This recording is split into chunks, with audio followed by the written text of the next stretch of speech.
Hello friends, इस video में हम बात करेंगे Bharat electronics limited BEL share के बारे में, जो कि डिफेंस सेक्टर का एक मजबूत स्टॉक है, फंडामेंटली स्ट्रॉन्ग स्टॉक है।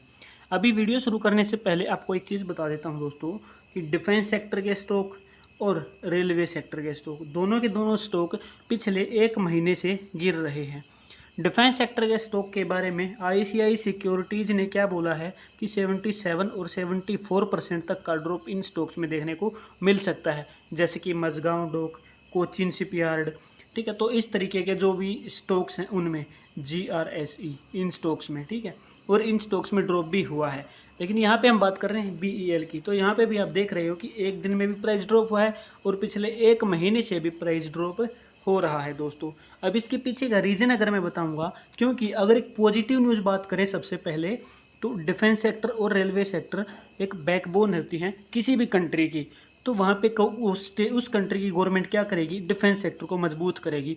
हर कंट्री अपने डिफेंस सेक्टर को मजबूत करना चाहती है, डिफेंस को मजबूत करना चाहती है। लेकिन उसके बावजूद भी ये प्राइस ड्रॉप हो रहे हैं, तो इसके पीछे का रीज़न क्या है दोस्तों? तो इसके पीछे एक सबसे पहला एक बेसिक रीज़न तो ये आता है कि पिछले एक साल से डिफेंस सेक्टर के सारे स्टॉक लगातार हाइक बनाते जा रहे थे और मल्टी बैग रिटर्न इन्होंने दिया है। तो एक बहुत बड़े हाइक के बाद, एक बहुत बड़ी ग्रोथ के बाद, चाहे फिर वो 10 गुना है, चाहे फिर वो 8 गुना है। 8 गुना का मतलब समझिए दोस्तों, यहाँ पे 800% या 1000% है। इतना रिटर्न डिफेंस सेक्टर के स्टॉक्स ने दिया है और रेलवे सेक्टर के स्टॉक ने भी दिया है। पिछले 6 महीने से लेके एक साल के अंदर अंदर इन स्टॉक ने, डिफेंस और रेलवे सेक्टर के स्टॉक ने अपने इन्वेस्टर्स को मालामाल कर दिया है। यानी कि हजार परसेंट, यानी कि 10 गुना, 20 गुना या 15 गुना का रिटर्न अपने इन्वेस्टर्स को इन स्टॉक्स निकाल के दिया। अब सबसे ज़रूरी बात, वीडियो को घुमाऊंगा नहीं, इसके पीछे का रीज़न डिफेंस सेक्टर के स्टॉक्स के प्राइस गिरने का, रेलवे सेक्टर के प्राइस गिरने का रीज़न एक तो अनयूजुअल ग्रोथ, दूसरा गवर्नमेंट द्वारा दिए गए बजट में कोई भी बड़ी बात ना करना किसी भी पर्टिकुलर सेक्टर के बारे में, तीसरा इलेक्शन ईयर। ठीक है दोस्तों, यानी कि एक गवर्नमेंट जब बनती है तो उसके बाद वहाँ पे उस टाइम पीरियड में बहुत सारी चीज़ें जो है होल्ड होती हैं, बहुत सारे प्रोजेक्ट मिलते भी हैं। यानी कि एक ये 3 चीज़ें जो हैं, 3 फैक्टर इसमें मेन जो मुझे लगता है कि ये काम कर रहे हैं, जिसमें से 2 इंपॉर्टेंट फैक्टर, जैसे कि सबसे पहला तो यहाँ पर अनइवन ग्रोथ, यानी कि बहुत बड़ी ग्रोथ, मल्टीबैगर रिटर्न्स। दूसरा यहाँ पे यानी कि जो भी बजट के बारे में, बजट में किसी पर्टिकुलर सेक्टर के बारे में बात ना करना। देखो दोस्तों, इस स्टॉक का फंडामेंटल आपको मैं दिखाऊं तो फंडामेंटल देखते ही आप बोलोगे कि रिटर्न ऑन इक्विटी 24%, शानदार रिटर्न ऑन इक्विटी। उसके बाद मार्केट कैप 2,19,000 करोड़, ये भी शानदार है। PE रेशो इंडस्ट्री PE के आसपास में ही है, यानी कि ज़्यादा ओवर वैल्यू अभी नहीं है। तो इस चीज़ को देखते हुए हर कोई सोचेगा कि फंडामेंटल तो स्ट्रॉन्ग स्टॉक है। क्वार्टर के रिजल्ट अगर वो देखेगा तो क्वार्टर के रिजल्ट देख के भी, रेवेन्यू ईयरली देखोगे तो यहाँ पे ग्रोथ आपको बहुत शानदार दिख रही है। वहीं प्रॉफिट अगर आप देखोगे तो ये क्वार्टरली हो गया, यानी कि अगर ईयर टू ईयर बेस पे भी ग्रोथ बढ़िया है, लेकिन वहीं ईयरली देखोगे तो आपको शानदार ग्रोथ भी देखने को मिलेगी प्रॉफिट में। और नेटवर्थ आप देखोगे तो नेटवर्थ भी, यानी कि नंबर्स देख के आप फंडामेंटली स्ट्रॉन्ग समझ रहे हैं इसको, और ये साफ दिख भी रहा है।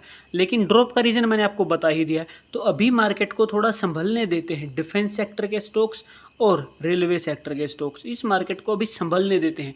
और यही चीज़ें आगे चल के पावर वाले स्टॉक्स के साथ भी होगी, जो एनर्जी पावर जनरेट करते हैं उनको भी थोड़ा संभलने देना है।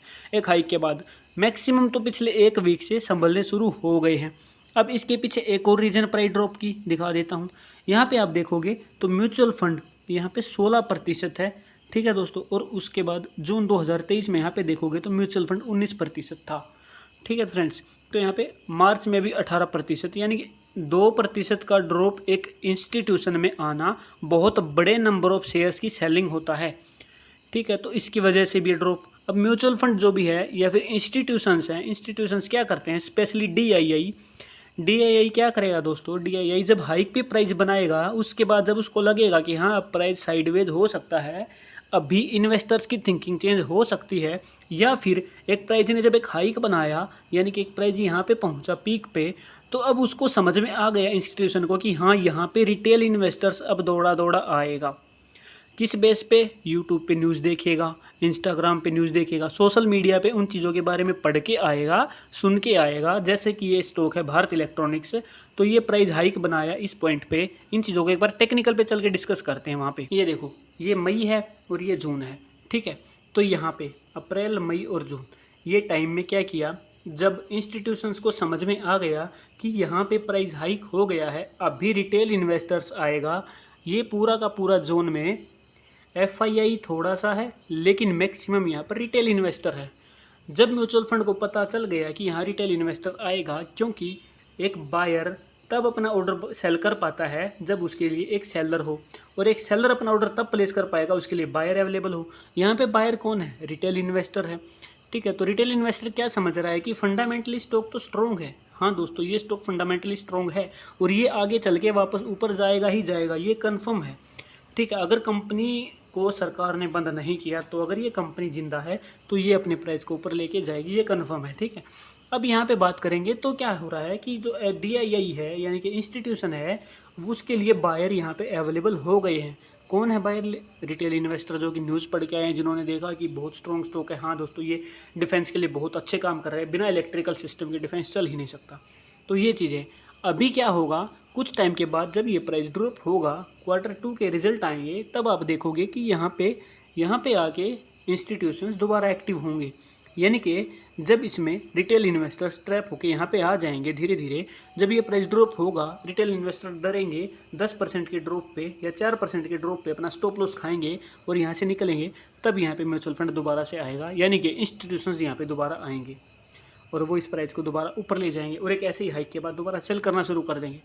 तो अभी बात क्या है, जिन्होंने यहाँ पे हाई पे बाई किया, या तो अगर उन्होंने स्टॉप लॉस लगाया 2% का तो वो निकल गए तो बढ़िया है। अदरवाइज इस प्राइस के संभलने की जो पॉसिबिलिटीज़ है, वो अगर हम टारगेट की बात करेंगे तो यहाँ पे आप देखोगे कि रेजिस्टेंस पे वापस नीचे आ रहा है। इसको डेली टाइम फ्रेम पे देखते हैं, चीज़ें थोड़ी सी अच्छे से समझ में आएंगी। यानी कि यहाँ पे देखोगे तो इसने यहाँ पे सपोर्ट लिया S1 पे।